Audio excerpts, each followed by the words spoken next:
What's going on, everybody? RJ Ochoa here from SB Nation's bloggingtheboys.com. Hope all is well wherever you are. We hope you're happy, safe, healthy, and here is your daily update for Tuesday, September 14th.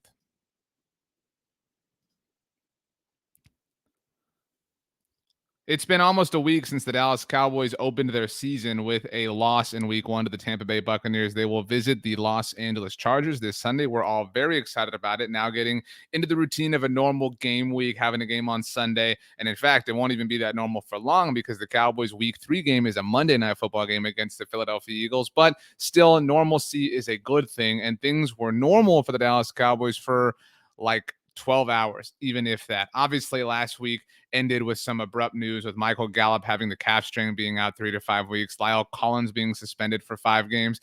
And the news did not stop on Monday for the Dallas Cowboys. We found out some positive stuff, first of all, that Zack Martin and Brandon Knight are back on the active roster after being on the reserve COVID-19 list. So Zack Martin on track to play this Sunday against the Los Angeles Chargers. That is very good to see. Perhaps Brandon Knight will be an option for the Cowboys to consider at right tackle with Lyle Collins suspended, although Ty Nsekhe does kind of feel like the favorite to land the job.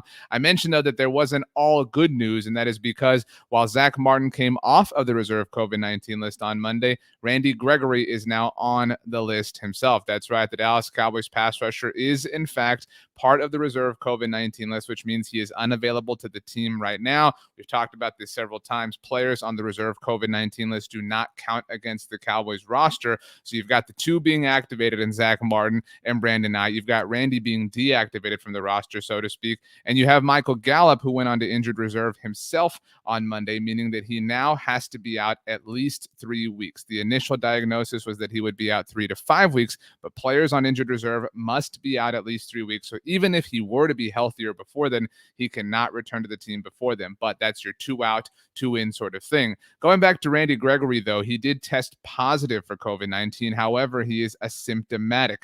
The rules associated with players when it comes to testing positive, being asymptomatic, and being vaccinated, which Randy Gregory is that he has to produce 2 negative tests separated by 24 hours. Given that it is now only Tuesday and that the Cowboys don't play until Sunday against the Los Angeles Chargers, that does kind of lean to a little bit of optimism that he might be able to play. But of course, he might not be able to play. The Dallas Cowboys, as we've discussed, are already down 2 starters on offense in Michael Gallup and Lyle Collins. Randy Gregory would make one on the defensive side of the ball. Now, the Cowboys were busy in terms of roster acquisition on Monday. They have a new wide receiver on their practice squad, Robert Foster, a member of the group now. The Cowboys just adding depth again with Michael Gallup on injured reserve.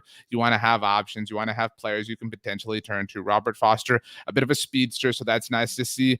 And the Dallas Cowboys have a new kicker on their practice squad. However, not a new kicker. It is Lareem Harulahu, who they had on their team in the preseason period, really for just kind of a quick cup of coffee. But Lareem is now back with the Cowboys on the practice squad, and somebody who obviously John Fossil knows. Now, here's the thing. The Cowboys have a new kicker, granted just on their practice squad, which calls into question, is something happening or is something going to happen with Greg Zuerlein? This is a subject that many fans have had a lot of thoughts on over the last couple of days. I wrote about this myself at bloggingtheboys.com over the weekend, and I don't know. It's starting to feel like the Cowboys are doing a little bit of, backtracking here. NFL Network's Tom Pelissero tweeted this out. Greg Zuerlein had back surgery in the offseason and spent much of camp on the PUP list, really spent almost all of camp on the PUP list. A situation to monitor after some uncharacteristic misses against the Bucs. Again, this kind of feels like the Cowboys are walking it back. If this is really how the Cowboys feel, like, man, well, he was coming off the PUP list. What did you expect? We expected you to be able to make the decision as to whether or not he was ready to come off of the PUP list. The Cowboys are the team. The Cowboys are the people who made this bet. They're the ones who made this decision, who seemingly, theoretically, rushed Greg Zuerlein back. So we'll see how they ultimately handle this as the coming weeks unfold. Final thing, doesn't necessarily have anything to do with the Cowboys specifically, but Washington football team quarterback Ryan Fitzpatrick will, in fact, miss 6 to 8 weeks with the hip injury that he suffered during the team's week 1 loss to the Los Angeles Chargers. They lost Los Angeles Chargers back to back. It is a little bit difficult. Many people believe that Washington is the top threat to the Cowboys in the NFC East this season. We all hope that Ryan Fitzpatrick gets healthy. However, it doesn't look like things are going too well for Washington in the early parts of the season. Taylor Heineke seemingly will start for them as they play the New York Giants this week on Thursday Night football. I'm RJ Ochoa. You know me, of course, from bloggingtheboys.com. Here on the Blogging the Boys YouTube channel, the Blogging the Boys podcast network. We have a lot of places to Blogging the Boys it up. It's going to be an interesting week as the Cowboys now navigate this Randy Gregory situation. We will have power rankings available for you at bloggingtheboys.com. Spoiler alert, I do have the Cowboys climbing in mind, even though they lost last week. That's just kind of the weirdness that the week has been. But yeah, that about does it for our daily update today. So have a great day. Have the best day ever. You know why? Because you deserve it. Thanks for joining us, everybody. See you next time.